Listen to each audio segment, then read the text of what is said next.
제37장. 야곱이 가나안 땅 곧 그의 아버지가 거류하던 땅에 거주하였으니 야곱의 족보는 이러하니라. 요셉이 17세의 소년으로서 그의 형들과 함께 양을 칠 때에 그의 아버지의 아내들 빌하와 실바의 아들들과 더불어 함께 있었더니 그가 그들의 잘못을 아버지에게 말하더라. 요셉은 노년에 얻은 아들이므로 이스라엘이 여러 아들들보다 그를 더 사랑하므로 그를 위하여 채색옷을 지었더니 그의 형들이 아버지가 형들보다 그를 더 사랑함을 보고 그를 미워하여 그에게 편안하게 말할 수 없었더라. 요셉이 꿈을 꾸고 자기 형들에게 말하매 그들이 그를 더욱 미워하였더라. 요셉이 그들에게 이르되 청하건대 내가 꾼 꿈을 들으시오.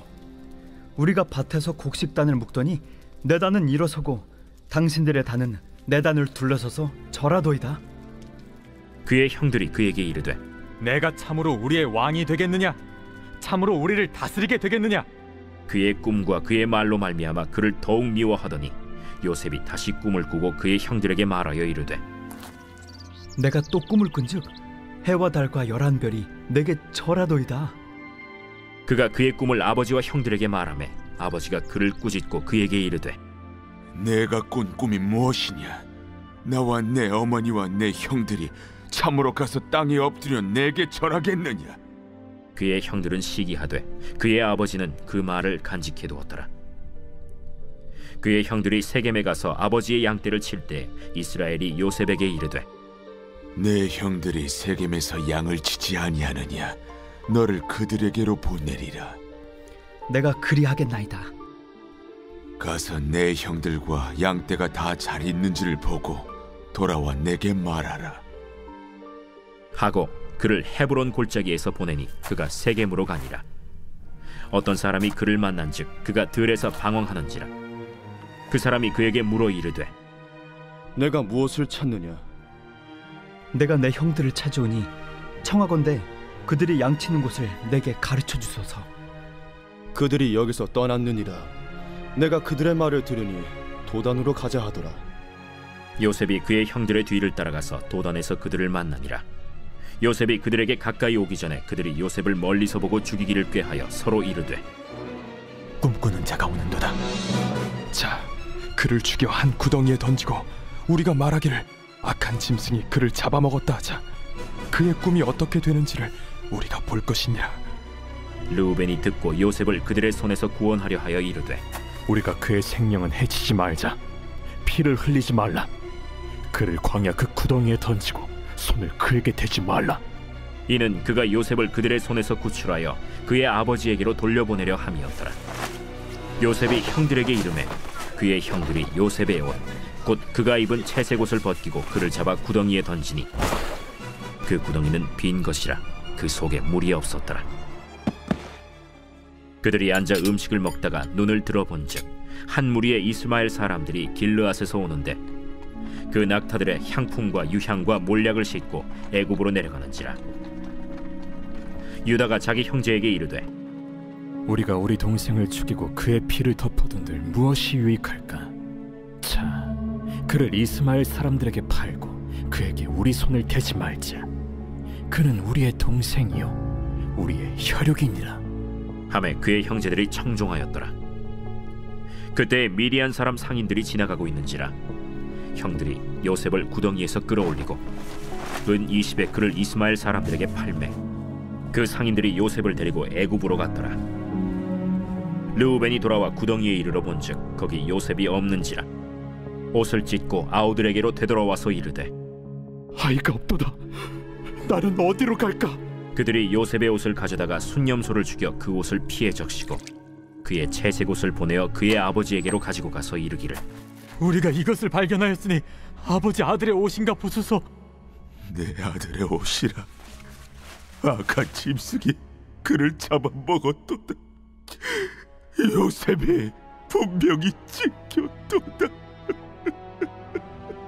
하고 자기 옷을 찢고 굵은 배로 허리를 묶고 오래도록 그의 아들을 위하여 애통하니 그의 모든 자녀가 위로하되 그가 그 위로를 받지 아니하여 이르되 내가 슬퍼하며 서울로 내려가 아들에게로 가리라 하고 그의 아버지가 그를 위하여 울었더라.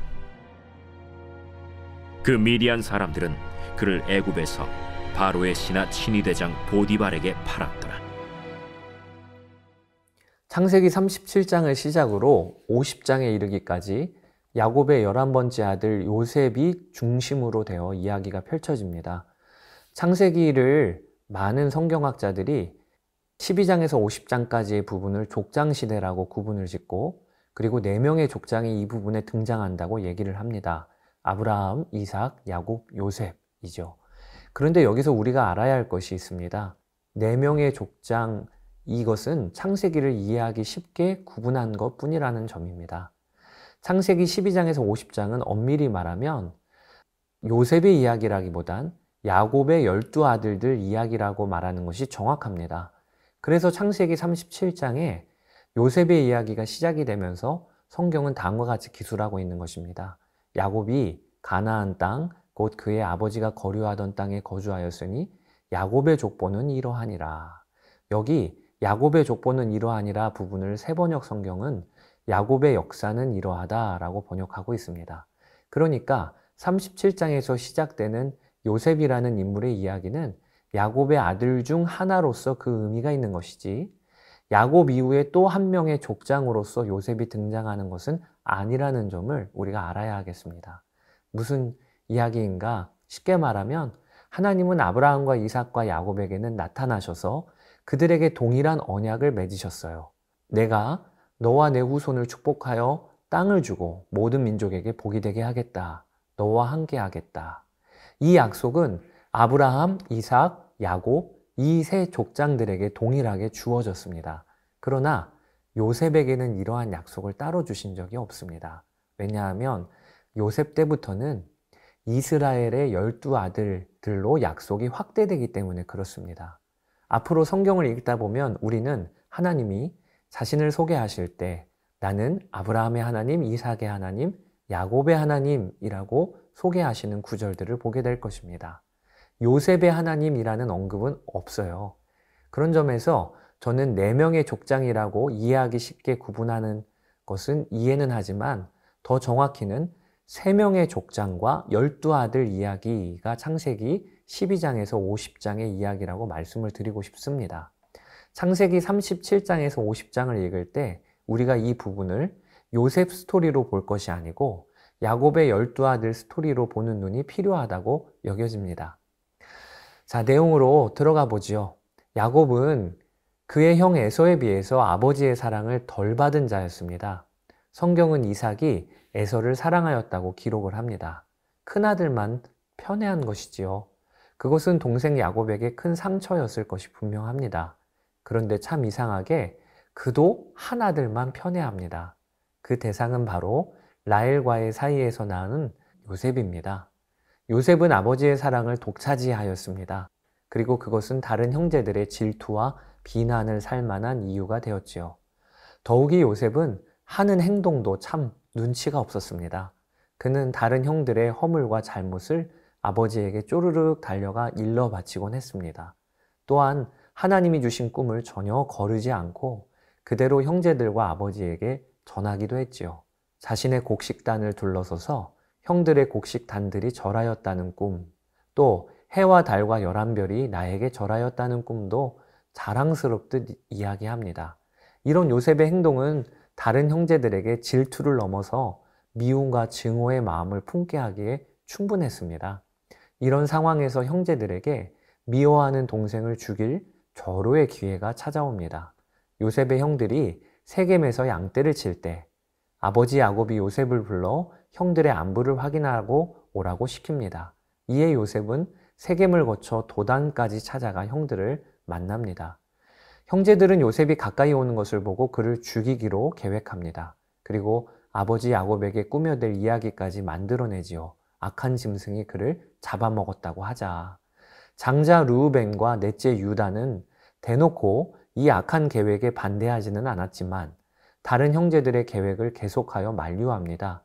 결국 그들로 인해 요셉은 죽임을 당하지 않고 미디안 상인들의 손에 넘겨져 애굽의 종으로 팔리게 됩니다. 아버지가 요셉에게 준 채색 옷을 벗긴 형제들은 그 옷에 짐승의 피를 묻힙니다. 그리고 아버지 이스라엘에게 옷을 내어 밀면서 동생이 짐승에게 찢겨 죽었다고 거짓말을 합니다. 이스라엘은 그 노년에 사랑하는 아들을 잃은 큰 슬픔을 당한 것입니다. 마치 사랑하는 아들 예수 그리스도를 십자가에서 잃은 하나님 아버지와 같이 말입니다. 창세기 37장을 읽으며 저는 참 난감하다는 생각이 듭니다. 과연 이들이 하나님의 백성으로 구별될 이스라엘 민족의 토대가 된 자들이 맞나 싶을 정도로 그들의 모습은 악하고 추악합니다.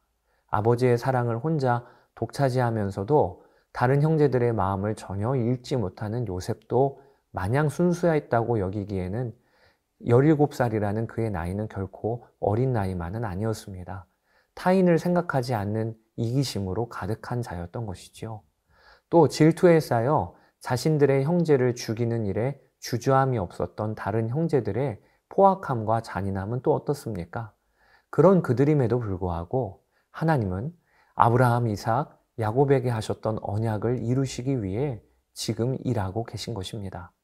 이스라엘의 12 아들들이 어떠한 자들인지 아시면서도 그들을 통해 당신의 역사를 이루어 가시는 하나님, 그분은 얼마나 신실하시며 은혜로운 분이신지요. 37장에는 하나님의 개입이 아니면 불가능했을 일이 한 가지 기록이 됩니다. 그것이 형제들이 던진 구덩이가 물이 없는 빈 구덩이였다는 것입니다. 가나안 땅은 강우량이 극히 적습니다. 그래서 그들은 농업 용수를 저장하기 위해 구덩이를 파고 그곳에 물을 가득 채워 놓습니다. 요셉이 빠진 구덩이는 이런 농업 용수를 위한 구덩이였을 것입니다. 그런데 본문에 형제들이 동생을 집어 던진 구덩이는 하필 물이 없는 빈 구덩이였다는 것입니다. 하나님은 빈 구덩이를 준비하셔서 요셉의 생명을 보호하십니다. 그런데 이것은 단지 요셉의 생명만 보호하신 것이 아니었어요. 이후에 우리가 보겠지만 사실 이것은 그를 구덩이에 던진 형들의 생명까지 보호하시려는 하나님의 계획이었습니다. 훗날 애굽의 총리가 된 요셉으로 인해 결국 다른 형제들도 기근으로부터 건짐을 받았으니 말입니다. 구덩이에 빠진 요셉이나 구덩이에 그를 집어던진 나머지 형제들이나 하나님에겐 동일하게 그들을 통해 아브라함, 이삭, 야곱과의 언약을 이루실 하나님의 백성이었던 것입니다. 오늘 이 아침 구덩이에 던진 자들도 살리시는 하나님의 은혜, 죄인들을 불러서 당신의 백성으로 하나하나 다듬어 가시는 하나님의 사랑에 제 마음이 압도당하지 않을 수가 없는 것 같습니다. 여러분도 그렇게 되시기를 축복합니다. 자, 이상으로 창세기 37장 읽어보시고 받은 은혜를 기록에 남겨보시기 바랍니다. 감사합니다.